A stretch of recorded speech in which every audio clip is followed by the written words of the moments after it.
Supreme court की फटकार लगी है। जलमहल झील को नुकसान पहुंचाने के लिए ये फटकार लगाई गई है। नाइट मार्केट और अन्य कारणों से हुए नुकसान के लिए ये फटकार लगाई गई है। पर्यावरणीय आकलन के लिए सुप्रीम कोर्ट ने की नीरी की नियुक्ति।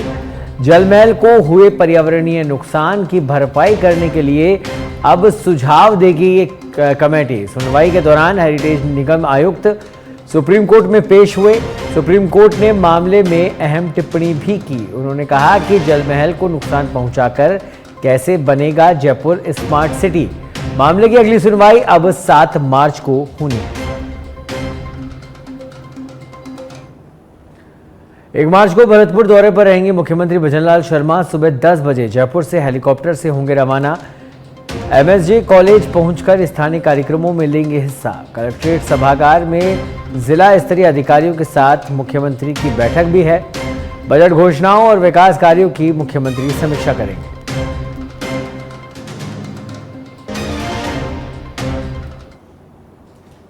जोधपुर के शेरगढ़ से खबर है, जहां विधायक बाबू सिंह राठौड़ की मांग पर सेखाला में पैनोरमा बनाने की घोषणा की गई।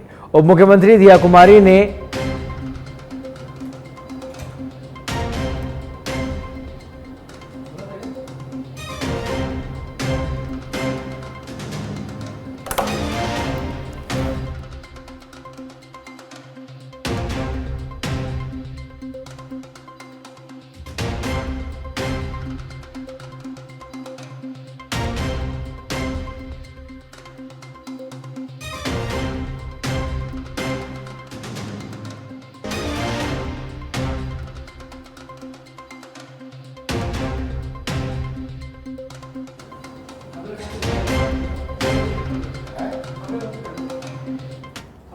सीकर में बाबा खाटू श्याम जी मंदिर के पट खुलने के साथ ही वार्षिक फाल्गुनी मेला शुरू हो गया।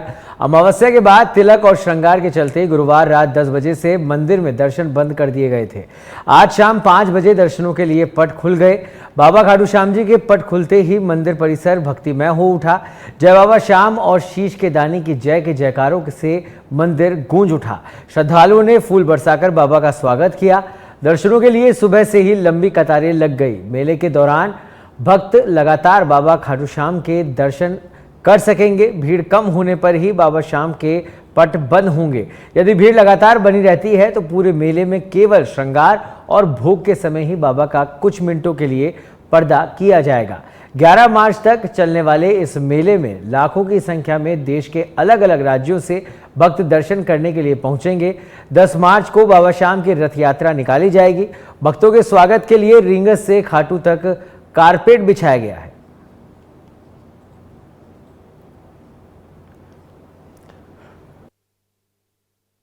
विश्व प्रसिद्ध बाबा श्याम का लक्की मेला आज शुरू हो गया है और बड़ी संख्या में भक्त है बाबा के दीदार के लिए आ रहे हैं। मैं बाबा का मुख्य गेट है, ये मंदिर में जाने का मुख्य गेट है और पूरे गेट को अलग अलग फूलों से सजाया गया है। यहाँ पर भगवान शिव की पूजा करते हुआ एक दृश्य दिखाया गया है। कोई बाबा का नीला घोड़ा है, वो मुख्य गेट पर रखा गया है। उसके अलावा यहाँ पर प्राकृतिक फूलों से भी बाबा का दीदार हुआ है और यहाँ पर अलग अलग लाइनों में कुल इस बार 14 लाइनें रखी गई है। एग्जिट और एंटर की अलग अलग लाइन है। आप देख सकते हो कि यहाँ से भक्त बाबा के दीदार करने के बाद में या बाबा के दीदार से होने के बाद में यहाँ से भक्त निकलेंगे और मुख्य गेट से है वो अंदर जाकर बाबा के दीदार करते हैं। इस बार की व्यवस्थाओं की जब बात करूँ तो इस बार लगभग 1 लाख आज के, क्योंकि आज 28 जो फरवरी है, आज से बाबा की मेले की शुरुआत है। क्योंकि जो तिलक श्रृंगार के बाद में बाबा के पट बंद कर दिए गए थे, उसके बाद में ये दर्शन चालू हुए हैं, तो विधिवत रूप से आज ही शुरुआत हुई है। आपका क्या सेवा रही है आप लोगों की?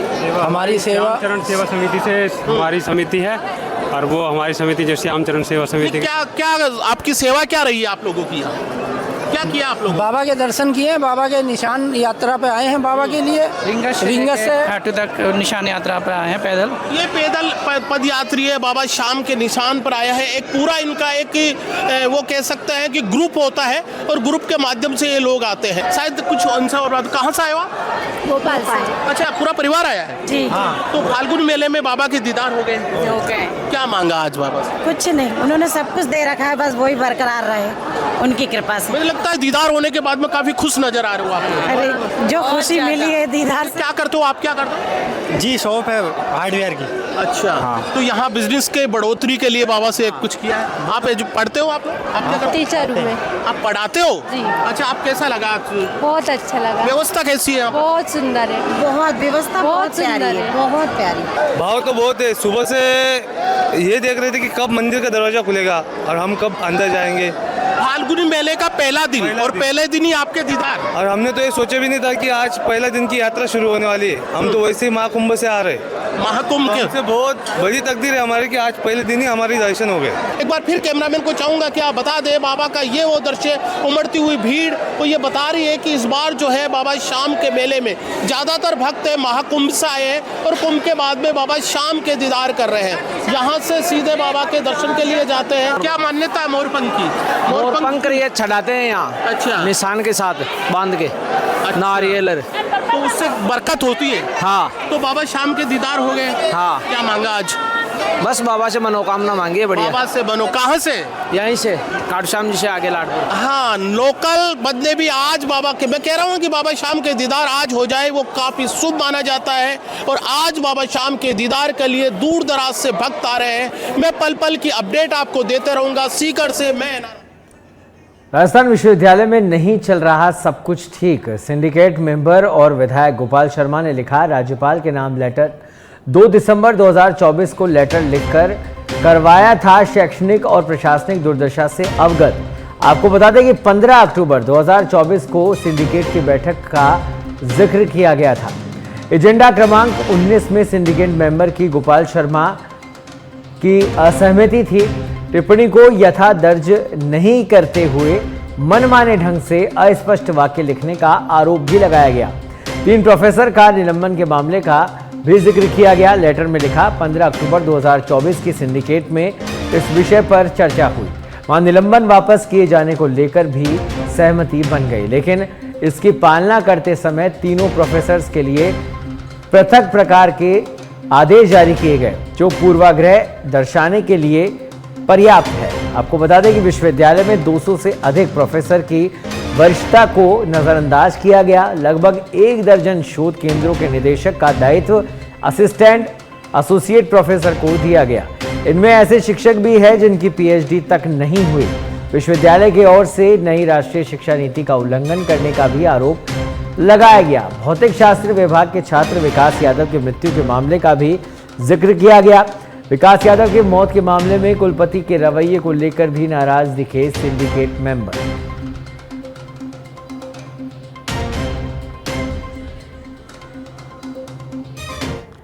जोधपुर के ओसिया में से बड़ी खबर है, जहां ओसिया थाना के कांस्टेबल पुखराज को निलंबित किया गया है। कई गंभीर मामलों में कांस्टेबल के लिप्त होने की सूचना मिल रही थी।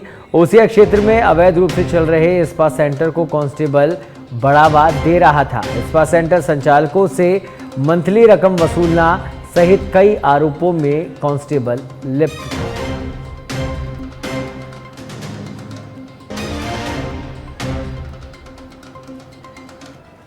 सीकर के श्री माधोपुर से खबर है, जहां कार ने राहगीर को मारी टक्कर। आपको बता दें कि लोगों ने घायलों को सरकारी अस्पताल पहुंचाया।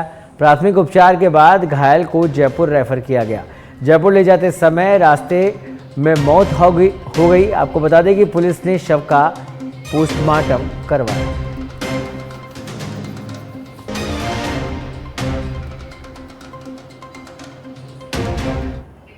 अलवर की रामगढ़ थाना पुलिस और डीएसटी टीम ने संयुक्त कार्रवाई करते हुए बड़ी कार्रवाई को अंजाम दिया है और साइबर ठगी के उद्देश्य से मोबाइल सिम सप्लाई करने वाले गिरोह का भांडाफोड़ करते हुए 2 आरोपियों को गिरफ्तार किया है। पुलिस ने दोनों के कब्जे से 3 एंड्रॉयड मोबाइल बरामद किए, जिनको चेक किया तो उनमें कई फोटोज, स्कैनर और विभिन्न लोगों के आईडी कार्ड मिले। साथ ही एक लैपटॉप भी बरामद हुआ है, जिसमें हार्ड डिस्क को हटाकर उसके स्थान पर फर्जी नैनो सिम कार्ड छिपा रखे थे। पुलिस ने 385 सिम कार्ड बरामद किए हैं। बंदों को उन्होंने दस्तयाब किया। अब्दुल बासित है एक तो ऊंटवाल का, और दूसरा मोहम्मद शफी है, ये आपका मूनपुर करमला नौगांव थाना क्षेत्र का। उनके बारे में सूचना मिली कि काफ़ी संख्या में सिम लेके आ रहे हैं, तो प्रॉपर तरीके से वो चीज़ डेवलप करके उनको दबिश दी गई, उनको उठाया गया और उनके कब्जे से एक लैपटॉप, 385 सिम कार्ड, 3 मोबाइल में 4 सिम कार्ड और 4 क्रेडिट कार्ड, डेबिट कार्ड, ये चीज़ें उनके कब्जे से मिली हैं और उन पर गहनता से अनुसंधान कर रहे हैं किस तरह से वो साइफर होती हैं, जाती हैं और किस तरह से साइबर क्राइम में यूज़ होती हैं। ये कहाँ से ला रहे हैं सिम सर? ये मतलब सस्ती रेट्स पे आसाम से लेके आ रहे थे जी, जिनको यहाँ पर पूरे इलाके में खफा थे। तो ये जो सिम बरामद हुई है तो इसका मतलब प्रैक्टिस में है ये लोग? बिल्कुल, इससे साबित हो रहा है कि ये लोग ऑलरेडी कई बार उस तक ला चुके हों और ये एक्वेंटेड हैं, जानते हैं पूरी चीज़ को। ये अभी इनको अपने कस्टडी में ले लिया है और पुलिस रिमांड पर है अभी। तो एनडीपीएस कोर्ट हनुमानगढ़ ने शुक्रवार को अपने फैसले में एक नशा तस्कर को 20 साल कठोर कारावास की सजा सुनाई है। कोर्ट के विशिष्ट लोक अभियोजक सुरेंद्र कुमार शर्मा ने बताया कि 2018 में गोलूवाला पुलिस ने अभियुक्त चेतराम भादु से 3400 नशीली गोलियां बरामद की थी। इस मामले में कोर्ट ने अभियुक्त चेतराम को 20 साल की कठोर कारावास की सजा सुनाते हुए 1 लाख रुपए का जुर्माना भी लगाया है। दिनांक 17/8/2018 को थानाधिकारी हंसराज जी लूणा पुलिस थाना गोलूवाड़ा द्वारा चेतराम भादु से 340 पत्ते फोर्टाडोल टेबलेट के मिले थे, जो कुल संख्या में 3400 टेबलेट थी, जो एनडीपीएस घटक में आने के कारण चेतराम भादु सन ऑफ जगदीश निवासी पक्का भादुआ को गिरफ्तार किया गया। उसके खिलाफ बाद अनुसंधान चालान प्रस्तुत किया गया और आज माननीय न्यायालय द्वारा 20 वर्ष तक का कठोर कारावास व 1 लाख रुपए का जुर्माना और अदम अदायगी 2 वर्ष। भरतपुर में वैर थाना क्षेत्र के गांव समराया में स्थित ठाकुर जी के मंदिर में अष्टधातुओं की मूर्ति चोरी होने से नाराज ग्रामीणों ने थाना प्रभारी से मुलाकात की और मामले का खुलासा करने की मांग की। आपको बता दें कि 22 और 23 फरवरी की रात अज्ञात चोरों ने मंदिर से करीब 15 से 20 किलो वजन की अष्टधातु की मूर्ति चुरा ली थी। मामले की शिकायत हुकुमचंद शर्मा ने थाना वैर में दर्ज कराई थी। 5 दिन बीत जाने के बाद भी पुलिस ने न तो मूर्ति बरामद कर पाई है और न ही चोरों का पता लग पाया है। इधर थाना प्रभारी ने ग्रामीणों को जल्द ही चोरी का खुलासा करने का आश्वासन दिया है। बांसवाड़ा की माही कॉलोनी में घुसा पैंथर। आपको बता दें कि कलेक्टर के बंगले के पास घूमता नजर आया पैंथर। पहले भी कई बार माही की दीवार पर पैंथर दिख चुका है। सर्किट हाउस की दीवार पर यह पैंथर नजर आया। माही कॉलोनी में रहने वाले लोगों के बीच इस समय दहशत का माहौल है।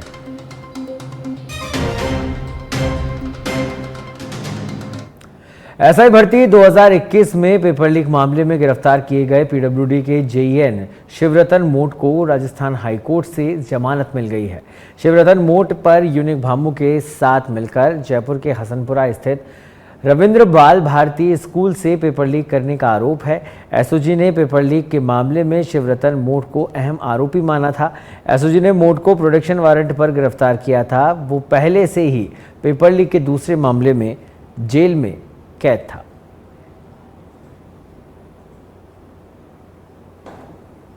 शिवरतन मोट का एडवोकेट हूँ, वेद प्रकाश ओबरवाल। उन पर जो एलिगेशन थे ये था कि जहाँ से पेपर लीक हुआ, बाल भारती सीनियर सेकेंडरी स्कूल से पेपर लीक हुआ, जहाँ पेपर रखा जाता उसके बाहर उनकी ड्यूटी होना बताया।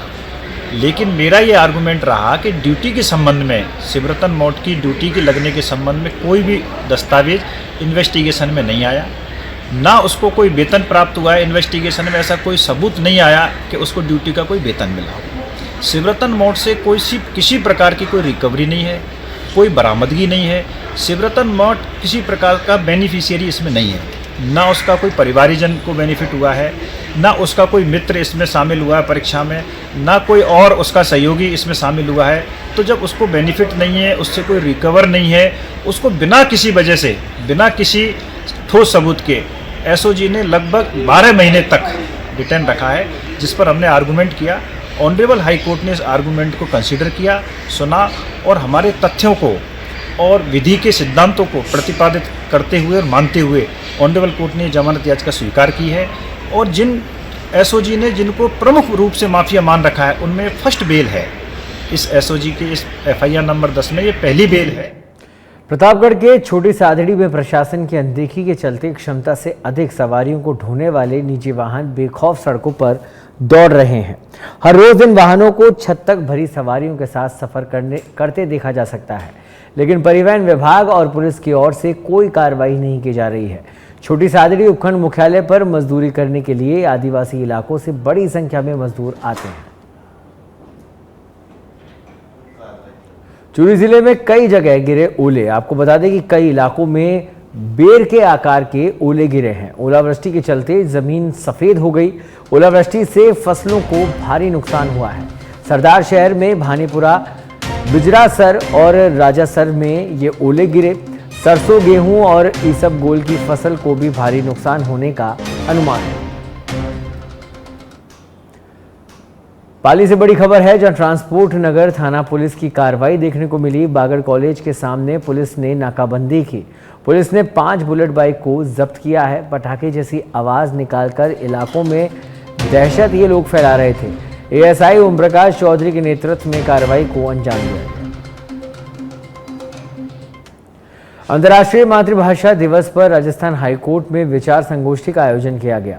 हाईकोर्ट के सतीश चंद्र सभागार में आयोजित हुई इस विचार गोष्ठी के मुख्य अतिथि जस्टिस अनिल कुमार उपमन और महाधिवक्ता राजेंद्र प्रसाद ने अध्यक्षता की। विचार संगोष्ठी को संबोधित करते हुए जस्टिस अनिल कुमार उपमन ने कहा कि मातृभाषा में कार्य करने से न्याय के सिद्धांतों को आसानी से सबसे निचले स्तर तक पहुंचाया जा सकता है।